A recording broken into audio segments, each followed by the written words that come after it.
কলকাতায় এসে আজকে আমরা কলকাতা হেরিটেজের অংশ হিসেবে ট্রাম দেখলাম, হিন্দু কলেজ দেখলাম, প্রেসিডেন্সি কলেজ দেখলাম এবং যেখানে আসলে আমাদের কলকাতা ভ্রমণটাই বৃথা হয়ে যেত সেই কফি হাউস, স্মৃতি বিজড়িত সেই কফি হাউস দেখলাম কলকাতার সেই বই পাড়া, সেখান থেকে বই কিনলাম নিজের জন্য, মেয়ের জন্য এক গাদা বই কিনে নিয়ে আসলাম। গেলাম হাওড়া ব্রিজে, আমরা ফেরিতে করে হাওড়া ব্রিজ পর্যন্ত গেলাম, তারপর আবার গঙ্গার নিচ দিয়ে যে মেট্রো যায় সেটাতে করে এসপ্লানেড পর্যন্ত গেলাম।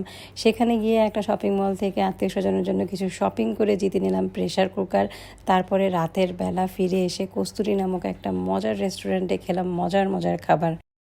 আন্ডা বাচ্চার সাথে না নিয়ে আসার মজাই হচ্ছে এটা, হাজব্যান্ড ওয়াইফ দুজন মিলে সারা দিন টুই করে ঘুরে বেড়াতে পারছি, এক বিন্দু বিরাম নাই। কলকাতার এত গরমের মধ্যেও আমরা দুইজন মিলে সারা দিন টুই করে ঘুরে বেড়াচ্ছি। এটা ছিল 27 মার্চ। সকালবেলা আমরা নাস্তা করে তারপর গিয়েছিলাম গ্রোসারি শপিং করে তারপরে আমরা আবার চলে আসছিলাম, মানে গ্রোসারি শপিংটা জাস্ট হোটেল রুমে রেখে আবার বের হয়ে আসলাম যে আমরা চলে আসবো আজকে কফি হাউসের উদ্দেশ্যে। কারণ আমাদের আবার কফি হাউসে কিছুক্ষণ থেকে প্রেসিডেন্সি কলেজ এগুলো দেখে তারপরে বই পাড়ায় কিছুক্ষণ ঢু মারবো, সেখান থেকে বই কিনবো। নায়ের জন্য কিছু বই ও বলে দিয়েছিল যে ওর জন্য বই কিনে নিয়ে যাই, প্লাস আমার নিজেরও বই কেনার কিছু ইচ্ছা আছে। আমার কিছু বই আমি সিলেক্ট করে রেখেছি যে আমি কলকাতায় গেলে এই বইগুলো কিনবো, কারণ বাংলাদেশ থেকে কলকাতা রাইটারদের বই আনাতে গেলে অনেক খরচ পড়ে যাবে। যেহেতু আমি আসবোই তাই আমি আগে থেকে ডিসাইড করে রেখেছিলাম যে আমি ওখান থেকেই কিনে নিয়ে যাব। তো যাই হোক, তো এরকম আমরা চিন্তা করলাম যে কফি হাউস যাব, তারপর সেখান থেকে আবার আমরা ভিভাদা ক্রুজ নামে গঙ্গা নদীতে একটা ক্রুজে চড়বো। তো আমাদের ক্রুজটা হচ্ছে ডিনার ক্রুজ, বিকেল 4টা থেকে শুরু হবে, তাই আমরা খুব তাড়াহুড়ো করছিলাম কারণ ক্যাফেটেরিয়াতে আসা, এখানে খাওয়া দাওয়া করা, তারপরে বই কিনতে আমাদের অনেক সময় পার হয়ে যাবে।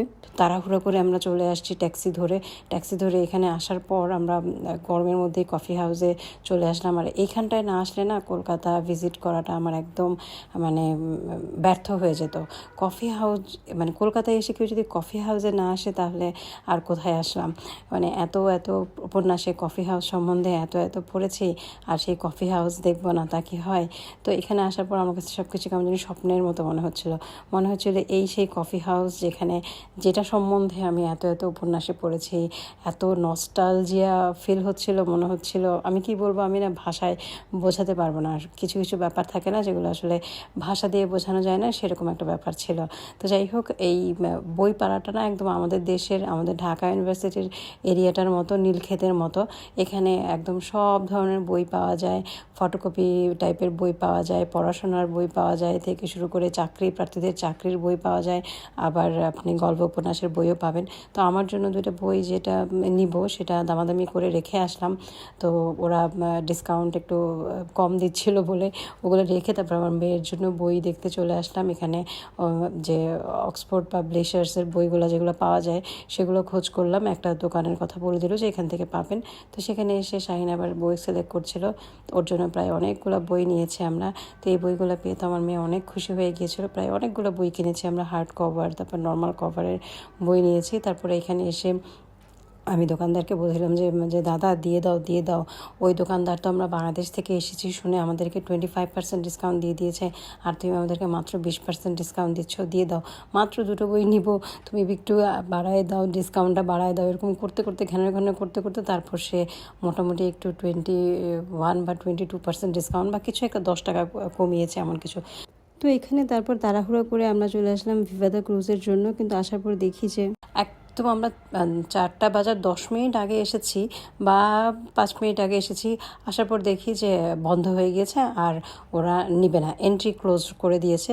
তো কি আর করার, মনে খুব দুঃখ লাগলো। কি করব চিন্তা করতে ভাবলাম ঠিক আছে, হাওড়া পর্যন্ত ফেরিতে করে দেখলাম যে ফেরি পার হচ্ছে, তো ভাবলাম হাওড়া পর্যন্ত ফেরিতে যাই, তারপর সেখান থেকে গঙ্গার নিচ দিয়ে যে মেট্রো যায় সেই মেট্রোতে করে এসপ্ল্যানেড যাব। তো এগুলো আমাদের প্ল্যানে ছিল না, তো হুট করে এই প্ল্যানটা করে ফেললাম যে চলো তাহলে ওইটাই করি। আমাদের হাওড়া ব্রিজ দেখা হয়ে যাবে, তারপরে গঙ্গার নিচ দিয়ে যে মেট্রোটা যায় ওইটাতে চড়া হয়ে যাবে, মানে অনেক অ্যাক্টিভিটিস হয়ে যাবে। হাওড়া স্টেশনটাও দেখা হয়ে যাবে, কারণ হাওড়া স্টেশনও তো অনেক পুরনো একটা বা অনেক স্মৃতি বিজড়িত একটা জায়গা, বা অনেক মানে সেই ব্রিটিশ আমলের একটা স্থাপনা, ওগুলোও দেখা হয়ে যাবে। তারপরে নতুন যে রিসেন্টলি যেটা হলো গঙ্গার নিচের মেট্রো, এটাতেও আমাদের চড়া হয়ে যাবে। তো যেই কথা সেই কাজ, আমরা চলে আসলাম। এখানে প্রচুর ভিড়, একটা উৎসব উৎসব ব্যাপার, সবাই চড়তে চলে আসছে, মানে যেটা হয় আর কি নতুন একটা ব্যাপার। আমাদের দেশেও যখন মেট্রোটা প্রথম প্রথম চালু হলো, একদম আমরা তো 1 বছর পরে মেট্রোতে চড়তে পেরেছি, এরকম একটা ব্যাপার ছিল। তো আমরা এই যে এত ভিড়ের মধ্যে বসার তো জায়গার চিন্তাই করা যায় না, সবাই দাঁড়িয়েই যাচ্ছে, দাঁড়িয়ে যে ঢুকতে পেরেছি এটাই হচ্ছে কি কপাল। তো যাই হোক, আমরা জাস্ট 2টা স্টেশন পরেই বোধহয় নেমেছিলাম। এই যে যখন পানির নিচে চলে গেল তখন এরকম নীল হয়ে যায়, এবং গভীর পানির নিচে যখন গেল তখন ওরা বলে দিচ্ছিল যে 30 মিটার গভীরে চলে গিয়েছি, পানির তলে 30 মিটার গভীরে চলে গিয়েছে। তো কি একটা অদ্ভুত ব্যাপার, তাই না? তো তারপর খুব বেশি সময়ও লাগে না, আমরা চলে আসছি এসপ্ল্যানেড। এখানে আসার পর চিন্তা করলাম যে একটা শপিং মল দেখলাম, ভাবলাম ভি মার্ট নামে একটা শপিং মল দেখলাম, ভাবলাম এখানে আসি এসে কিছু যদি শপিং টপিং করতে পারি। তো এখানে এসেও আমার হাজব্যান্ড শুরু করে দিল কোটি দেখা, শার্ট দেখা, কিন্তু আসলে কিনবে না কিছুই, তারপরও সে শুধু কোটি দেখে, বলে যদি রিজনেবল প্রাইসে কিছু কোটি পাই কিনে নিয়ে যাব। আর আমার কিন্তু গ্রোসারি শপিং এখানেও থেমে নাই, আর আমি এখান থেকে কিনে নিয়েছিলাম মেয়োনিজ, তারপরে চা পাতা, আর এই যে আমাদের আত্মীয় স্বজনদের জন্য কিছু 3 পিস পেয়েছিলাম, সেগুলো কিনেছিলাম। এখানে আছে আমার ভাইয়ের বউ, তারপরে আমার দেবরের বউয়ের জন্য 3 পিস, আমার বোনের জন্য, তারপর নায়ের জন্য কিছু ড্রেস কিনেছিলাম, আমার বোনের জন্য কিনেছিলাম। তারপর এগুলা এই যে চকলেট ফকলেট এগুলা, তারপরে চা পাতা নিয়েছিলাম 1 কেজির মতো, মশলা চা পাতা, যেটা আমি অনেক দিন ধরে চিন্তা করেছিলাম যে কিনবো। তো ওদের এখানে একটা অফার চলছিল, কেউ যদি ফ্যাশন এবং লাইফস্টাইলের উপর 4000 রুপির কোনো প্রোডাক্ট কেনে তাহলে সে প্রেশার কুকার অথবা বেডশিট নিতে পারবে। তো আমি প্রেশার কুকারটাই সিলেক্ট করেছিলাম। তারপর আমরা আবার চলে আসলাম আমাদের লিন্ডসে স্ট্রিটে। এখানে আসার পর কস্তুরী নামক একটা রেস্টুরেন্টে আমরা খাওয়া দাওয়া করতে আসলাম। এই রেস্টুরেন্টের এনভায়রনমেন্টটা এত সুন্দর, খুব সুন্দর করে ওদের ইন্টেরিয়রটা করেছে।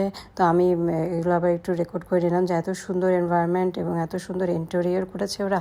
ওদের দোতলার মধ্যে গিয়ে আমরা বসলাম, এবং বসার পর শাহিন তো একটা থালি অর্ডার করলো। সেই থালিতে আছে চিকেন, তারপরে আলু ভাজা, আরও ডাল ঠাল মিলে অনেক কিছু, এবং সে অনেক দিন পর ভাত খাচ্ছে, এবং ভাত খাওয়ার জন্য তার জান ছুটে যাচ্ছিল। চিকেনের ঝোল দিয়ে সে ভাত খাবে, একদম পাগল হয়ে গোগ্রাসে সে ভাত নিচ্ছিল। তো যাই হোক, আর আমি চিন্তা করছিলাম ভাত খাবো না, তাই আমার জন্য অর্ডার করেছিলাম অন্য কিছু। ও সবসময় এরকম করে, কোথাও গেলে ভাতের জন্য পাগল হয়ে যায়। শুধুমাত্র দুপুরবেলা কিছু খাওয়া হয়নি, মানে ভাত জাতীয় কোনো কিছু আমাদের খাওয়া হয়নি, আর তাতেই সে পাগল হয়ে গিয়েছে, ভাত খেতেই হবে তাকে। গতকাল আগের দিন দুপুরেও খায়নি, আর আজকেও দুপুরে খায়নি, তাতেই তার এই অবস্থা। তো যাই হোক, আমি আর ভাতটা নিইনি, যে রাতের বেলা ভাত খাবো না, তাই আমি তান্দুরি চিকেন নিয়েছিলাম। আর এর আগেও তো আমি আমার হাজব্যান্ডের ভাতের গল্প বলেছিলাম যে সে মালয়েশিয়া গিয়েও এরকম করেছিল, ইন্দোনেশিয়া গিয়েও এরকম করেছিল, ভাত লাগবে। তারপর সেই ভাত যখন আসছে তখন তার অবস্থা কাহিল, সে খেতেই পারে না ওদের রান্নাবান্না। তো যাই হোক, এই ছিল আমার আজকের ব্লগে। পরবর্তী ব্লগ দেখার আমন্ত্রণ জানিয়ে শেষ করছি। আল্লাহ হাফেজ।